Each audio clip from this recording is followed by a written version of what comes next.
Bonsoir auditeurs et auditrices, téléspectateurs et téléspectatrices de radio-télévision Nourou Yamashariki Official. En cette date de mardi 23 septembre 2025, vous êtes au micro de Sendam. Bienvenue. À la une. Le Burkina Faso, le Mali et le Niger claquent la porte de la CPI. À la une, le Burkina Faso, le Mali et le Niger disent assez c'est assez et claquent la porte de la CPI. Le Sahel en a en fait assez dans un geste historique et défiant. Le Burkina Faso, le Mali et le Niger, dirigés par de gouvernements militaires déterminés à défendre leur nation, se sont retirés de la Cour pénale internationale CPI, provoquant une onde de choc à travers l'ordre mondial. Depuis des décennies, l'Afrique est le punching ball de la CPI, alors que l'Occident ferme les yeux sur les atrocités commises sur son propre sol ou sur d'autres continents. Les nations et dirigeants africains ont été sans cesse scrutés, enquêtés, poursuivis. Cela s'arrête aujourd'hui.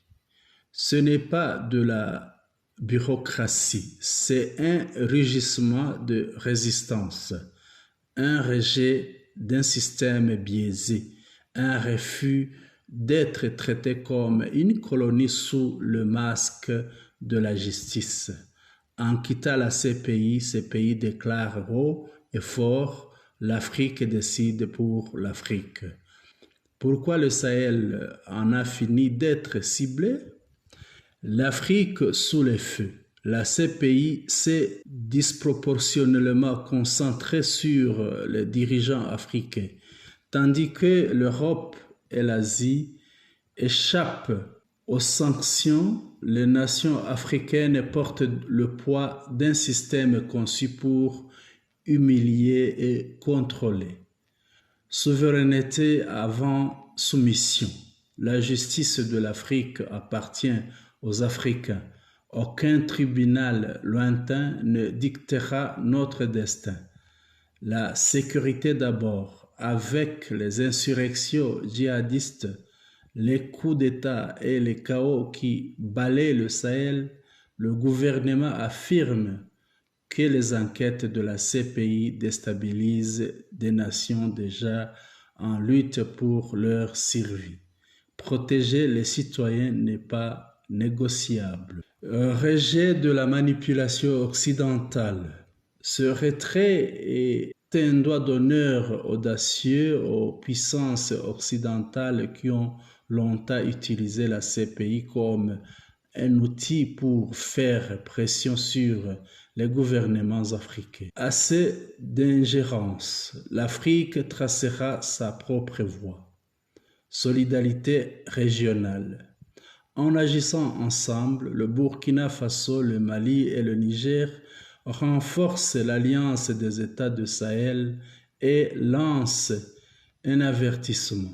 L'Afrique s'unira contre toute forme de manipulation externe. Le statut de Rome permet un retrait officiel un à un après notification, mais les crimes passés restent sous juridiction de la CPI.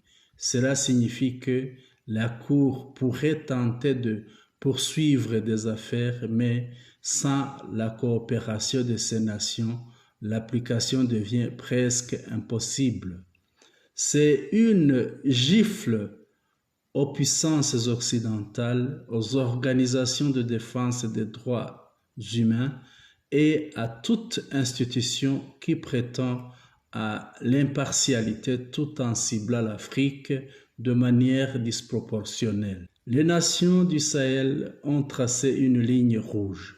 L'Afrique ne se laissera plus intimider. L'Union africaine avait déjà débattu d'un retrait collectif, mais jamais avec une telle audace, coordination et défiance. Le message est clair. Si la justice est sélective, nous la rejetons. Si le système est truqué, nous nous en retirons. Le Burkina Faso, le Mali, le Niger lancent un avertissement qui résonnera à travers le continent. L'ère d'une justice imposée par l'Occident à l'Afrique est terminée. Des affrontements en territoire de Massissi, dans la localité de Nyabikeri située au bord de Bibwe, c'est près de Mukengwa, au sommet de la colline connue sous le nom de Kanyampia, en descendant vers Lukweti dans la chefferie de Bachari Mokoto. Les FDLR, les Wazalendo, les FARDC et leurs alliés ont lancé une attaque dans cette zone. Les forces de la FCM 23 les ont alors durement repoussés, les contraignant à descendre de la colline de Kanyambia en déroute, fuyant en direction des sentiers menant vers Mutongo. Ces événements se sont déroulés dans la matinée de ce 23 septembre 2025. Il y a eu depuis ce matin des combats entre l'ARC et les Wazalendo, les FARDC, les FDLR et leurs alliés à Nyabikeri, non loin de Bibwe.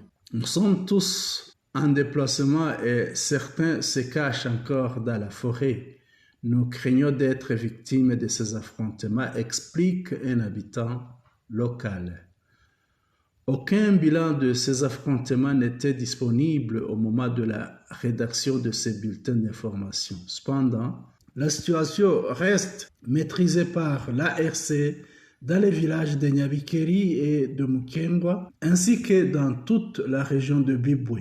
Ça chauffe à Kipupu dans la province du Sud Kivu. Ça chauffe à Kipupu dans la province du Sud Kivu. Un témoin joint par téléphone sur place à Kipupu nous a affirmé qu'il y a des mouvements militaires et un risque d'affrontement entre l'ARC et la coalition de Kinshasa composée par des FDLR, des Wazalendo, des FARDC et des forces de défense nationale du Burundi. Par ailleurs, nous apprenons de sources fiables que des éléments des FARDC déployés dans les environs d'Ouvira ont commencé à déserter les lignes de front pour se replier vers Kalemi. Des jeunes formés à la défense locale en territoire de Nyiragongo.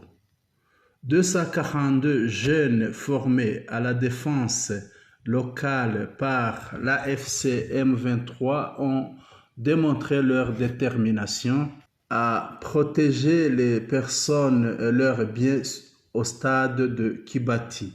Après un message fort et des conseils constructifs de l'administrateur de territoire de Nyiragongo, Ephraim Kabasha, Sa Majesté le Mwami Butiti Kahembe 4 Isaac, Mwami signifie roi du royaume,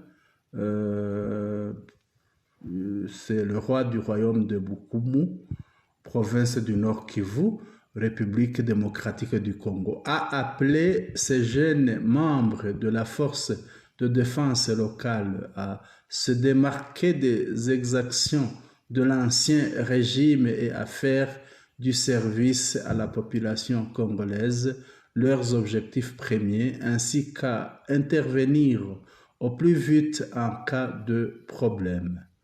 La force de défense locale est une initiative plus large de coopération militaro-communautaire ou force de sécurité sanctionnée par le gouvernement, à savoir la FCM 23, récemment devenu un État à part entière suite à sa ferme détermination à restaurer l'autorité de l'État. Le village de Lukoma a été de fond en comble pillé. Le village de Lukoma, situé entre Kikamata 1er et Buhenje, dans le groupement Luberiki, territoire de Walikale au nord Kivu, a été de fond en comble pillé dimanche 21 septembre 2025 par des miliciens Wazalendo, confirme un témoignage sur place. Selon les témoignages des victimes, les pillards munis d'armes à feu sont arrivés dans la matinée pendant que la population se préparait à aller à l'église. Sans tirer un seul coup de feu, ils ont procédé au pillage systématique des biens de la population. Les victimes de ce pillage indiquent que les assaillants qui appartiendraient au groupe armé Mouvement d'Action pour le Changement MAC sont passés de maison à maison pour prendre tous les biens de leur choix. Ces informations sont confirmées par des sources coutumières locales qui ajoutent que même les voyageurs qui passaient à Lukoma au moment des faits ont été aussi dévalisés. Des taximens motos qui transportaient des marchandises en provenance de Goma pour Walikale sont aussi tombés dans les filets de ces miliciens. Auditeurs et auditrices, téléspectateurs et téléspectatrices de radio-télévision Nourou Mashariki official, nous voici à la fin de notre bulletin d'information. Nous vous remercions pour votre aimable attention et vous souhaitons bonne soirée. Merci, vous étiez au micro de Senham.